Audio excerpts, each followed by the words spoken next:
All right, so I just saw this. Snoop Dogg was once arrested for Tupac's murder. Now, I never knew this, obviously. I didn't know this at all. Let's get right into this video. Let's watch this. Now, this is a reaction, of course. Now, subscribe to the channel if you're new. Hit that like button. Comment below. We're going to be making videos on the channel left. You don't want to miss, but here we go. Tupac Shakur. Snoop Dogg just dropped massive news during a podcast about Tupac Shakur. As Snoop Dogg was asked about Suge Knight's recent tweet of, and I quote, "This little guy is responsible for the passing of Tupac," as well as another tweet a few days earlier that states, "I've been quiet for too long. In the month of 2024, I'll be announcing what's really going on with Tupac Shakur." Now, this makes many believe that Suge Knight is revealing the truth through several Twitter accounts, but after Snoop Dogg responded on the podcast, he would end up mentioning some breaking information on the night that Tupac sadly passed. You were with Tupac, though, in regards to Tupac. I heard a story, did you give him different advice that night on where to go? I didn't give him no advice. Right. We wasn't seeing eye to eye. Right. So same during the Tyson. Yeah, this incident that I'm explaining to you right now was the day before that. Okay. So when they got to Vegas, they went their way, I went back. I mean, when we got to LA, they went to Vegas and I went home. That's why I wasn't in the car with them. As the police are questioning on why Snoop Dogg didn't get into the vehicle with Tupac and Suge Knight when he just publicly stated that he was supposed to be there. Did Snoop know something was going to go down on that night? Damn, y'all, I wonder what really went down. Now, obviously, he know. Everybody know they ain't saying nothing because it's against the street code. You need to remember Snoop was heavily tapped into the streets in 1996. So the real question is, did he get a heads up of something going down on this night? As the entire story of Tupac passing doesn't even add up either, especially when you compare it to all of the evidence of him still being alive. And let me show you. So it all begins with a rapper named Treach. In 2010, Treach was interviewed on the topic of Tupac before his show. Treach and Tupac were very close friends way back in the day, and they even worked on a few albums together as well. But here's where things get very weird. After Treach's interview, the cameraman forgot to stop recording, and he placed his camera onto the ground. In the footage, you can hear the interviewer asking Treach about Tupac, to which Treach responds, "Last time I saw him, he was in Cuba." So if you ain't ready for it, get on the sidewalk.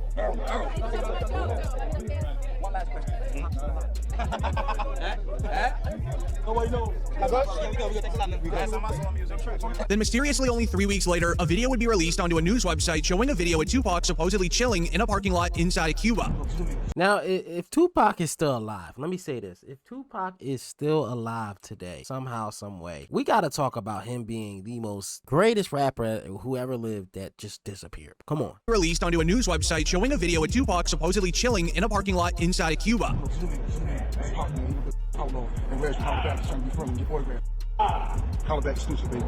As that evidence is originally what sparked the entire trend of Tupac still being alive. And even Suge Knight agrees himself that Tupac is alive and well, as he had said so now in so many interviews over the course of 2 decades. As in a recent interview with Suge Knight, he would state that Tupac was allegedly doing fine in the hospital before he passed, where he stated, "When I left that hospital, me and Tupac were laughing and joking. I don't see how someone can turn from doing so well to doing bad." I mean, when I left that hospital, me and Pop was laughing and joking. So I don't see how somebody can turn from doing well to doing bad. So you seriously think that he might still be alive? You never know. But what's weird was that Tupac was supposedly in a deep sleep when he arrived to the hospital. So how in the world would he and Suge Knight be laughing if Tupac was unconscious? It doesn't really seem to add up. But in 2008, he even did another... Somebody need to come out and say, like, where's the funeral stuff? Like, somebody needs to come out and say something. Like, I don't know. Y'all let me know what y'all think in the comment section. I think this is pretty crazy just because Tupac could possibly be alive. I don't know, obviously, because I wasn't alive around that time. But y'all let me know what y'all think, man. That's all I gotta say. Interview that has just been released recently, as this interview has been held by the recorder now for over a decade. But whether it was just recently or even 12 years ago, like this interview, Suge always says that Tupac was alive and well. So he was conscious on the way to the hospital? He was conscious on the way to the hospital. He was conscious in the ambulance. He was conscious after he did the surgery. What was the last thing that he said to you?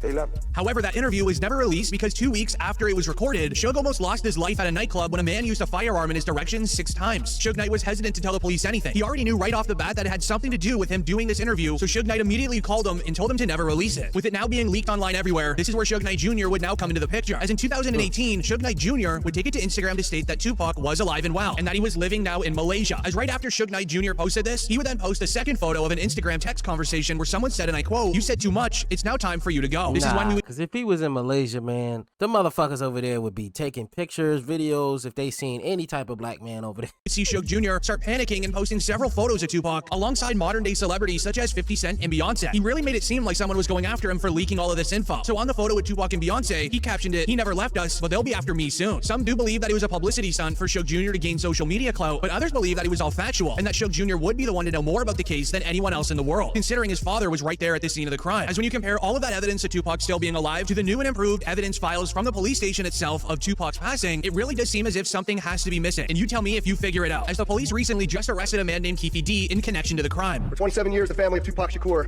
has been waiting for justice.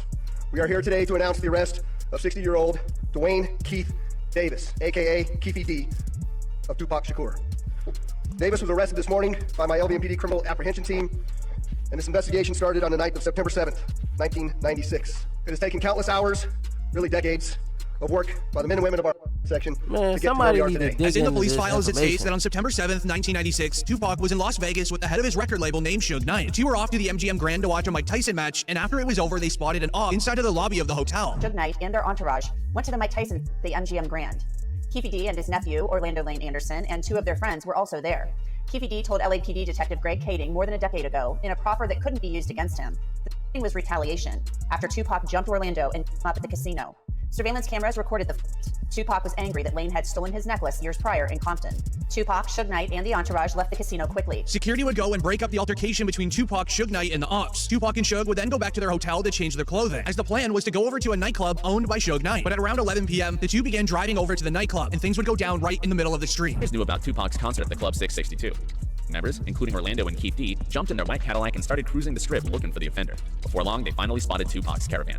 At the intersection of East Flamingo Boulevard and Koval Lane, the white Cadillac pulled alongside the black BMW with Suge on the driver and Tupac on the passenger seats. The back window of the Cadillac rolled twice in the chest, once in the arm, once in the thigh. And with the incident being a mystery for over a decade on what truly happened, it seems as if the police now have their answer. As the police investigated a concerning interview by a man named Keefe D, featured on the DJ Vlad show, the interview begins with Keefe D detailing the moments of finding Tupac and pulling up on him. And Bubble Up was a driver, and Baby Lane and Freaky were in the backseat. We were just all in the car together. This was the white Cadillac. Yeah. So you guys are driving around, and then you hear these girls say, Tupac, Tupac. Got the light. We usually go drink, and he happened to be hanging out the window. I think this is true, man. Y'all let me know in the comment section, man. So what happens next? You said that as you're driving up towards the BMW, with Suge driving and Tupac in the passenger seat. With Keefe D making very bold claims on being involved in Tupac's passing, DJ Vlad wanted some proof. Keefe D would end up sharing a never-before-seen police interrogation on the night of the crime, basically confirming that he actually was. He looks right at you? Yeah, he did. Okay. When he looks over at you, and then, Tupac's busy getting evidently, the story is Tupac's trying to either get out in the backseat or something. Yeah, what do you see happening inside there? I seen him going Suge, yeah. So Orlando start across, right? He leaned over on the window, around the window. With Keefe D releasing this footage for the first time ever, it really surprised DJ Vlad. But what he said next was even more concerning, where he would say that Tupac was reaching for his firearm, which is what led to everyone using theirs. You said that as you're driving up towards the BMW, with Suge driving and Tupac in the passenger seat, and you said that Tupac pulled out. It looked like he was reaching, yeah. Yeah, it did. Okay. Yeah. Did you actually?